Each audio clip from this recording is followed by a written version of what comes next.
How does the project, program, or operation demonstrate excellence in the conservation of natural resources and environmental protection through the application of stormwater practices and erosion/sediment control? So City of Vancouver several years ago embarked on a process through the Rain City strategy to completely reimagine how we manage rainwater in the city. And I think for us, a big driver initially was around water quality, dealing with stormwater pollution.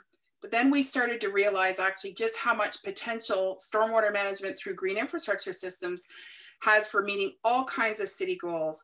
And water quality continues to be a really important one, but thinking about climate adaptation and resilience, and thinking about how we address combined sewer overflows, as well as stormwater pollution, are key drivers. For our initiative, there's been a big transition in our thinking as a city about how we start to transition our gray infrastructure systems to include nature-based solutions. And so we're now really relying on soils and plants to help do some of the work that we would have done previously using only gray infrastructure approaches. So it's been quite an innovative transformation for Vancouver, and we're looking for every part of our streets and public spaces, our buildings and sites, and our parks and open spaces to do their part in managing water quality and rainwater management through green infrastructure systems. So our target that we've adopted is pretty ambitious. We're looking to manage 90% of Vancouver's average annual rainfall. And for those of you who know us here in Vancouver, we are a pretty rainy city. We get around 1,200 to 1,600 millimeters of rainfall per year. And so we're looking to manage 48 millimeters of rainfall per day through green infrastructure from all of our impervious areas.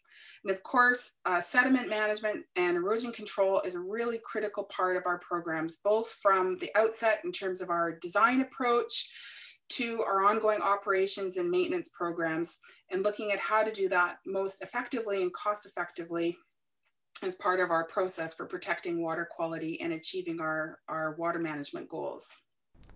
Explain the existing methodology, scientific design, unique approaches, and/or a combination of all to effectively maximize performance behind the project. So in Vancouver, with our green infrastructure projects for rainwater management, we are using quite a bit of technical and performance-based outcomes for the work. So all of our projects involve geotechnical assessments to look at soil and to look at our infiltration conditions. We're doing hydrologic design for each of our assets. So each one of our assets, even though it's using soil and plant systems, they're all engineered and signed off from a hydrologic performance perspective. And then we have landscape architects and urban ecologists that are part of our design team, helping look at the soil composition and bioretention mix and plant selection to try to achieve the desired water quality outcomes. So we're doing a whole broad range of types of green infrastructure, everything from bioretention bulges to swales to permeable pavements, blue-green roofs, engineered wetlands. We're doing small local scale, we're doing large district scale. And so we're really trying to transform all of our utility services through green infrastructure strategies for rainwater management. Can this project be replicated for other projects for similar outcomes? Why or why not? From our perspective, the Rain City strategy provides a really excellent opportunity to inspire others to come along this journey to more integrated and holistic approaches to rainwater management. So definitely, we feel like there's a tremendous potential for other cities to take this on. Of course, we know that there are many leaders, both across North America and globally, looking at green infrastructure systems.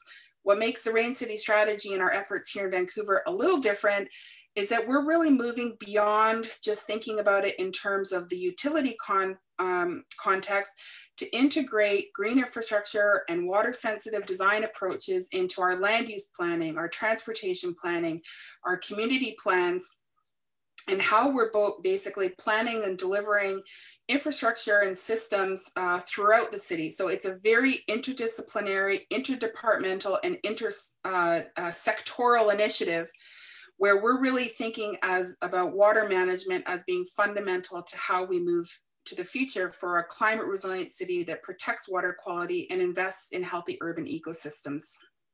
you.